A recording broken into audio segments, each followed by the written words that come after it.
There are a lot of Ben Johnsons. There's the Ben Jonson, who's the wonderful English author in the 1500s and 1600s. The University of Minnesota men's basketball coach is Ben Johnson. And there was a cowboy actor, Ben Johnson, who passed away a few years ago.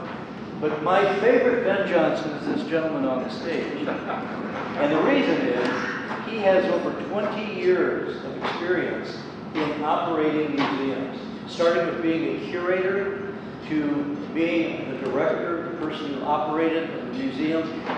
And this, in a way, is like taking lemons and turning it into lemonade. Because Ben brings us the operating experience that we need. We're no longer a fundraising group. We are about to become a national museum on the banks of the Arkansas River. It stands with the Smithsonian, the Museum of History, and all of the national museums. And now we have our leadership in place to get us to the next level. Ben?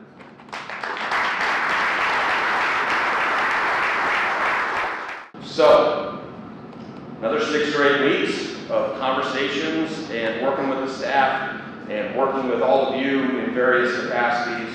I sat down with Doug and a handful of our board folks and said, we have no option other than to open in 2023. We need to do absolutely everything we can. There's no more excuses. There's no more kicking the can down the road. We need to do everything we can to get this place open.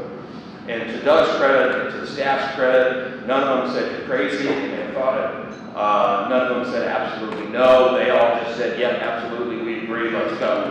And that's basically where we're at today. This is what we're building. This is not just an Old West museum with old pictures hanging on the wall. There's a lot of folks who think that we are just another iteration of the Old West theme, that there are any number of places around town, around the region, that do that story. We're going to tell that story a little bit, but this is not just an Old West museum. This is where a lot of the Fort Smith story comes into play. It's in this gallery.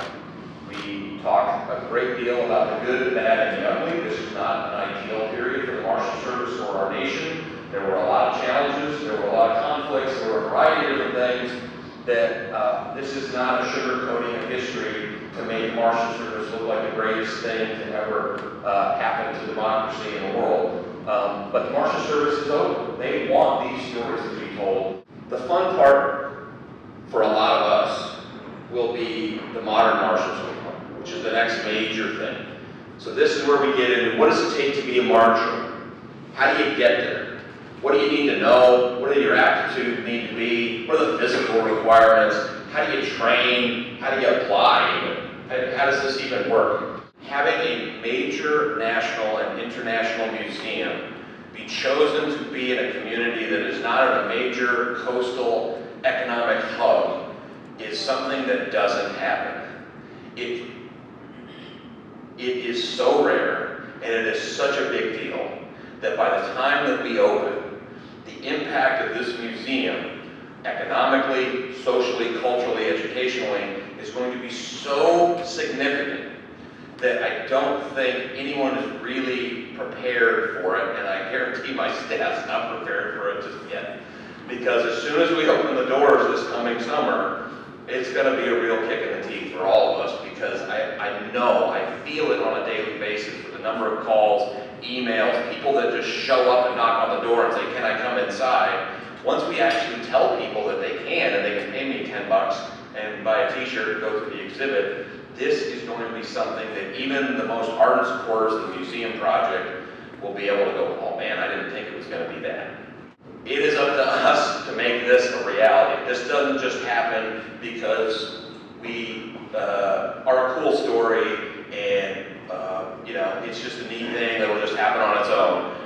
Museums don't thrive and survive because they just should exist. People should just give us money because it's a neat story and we should be able to survive.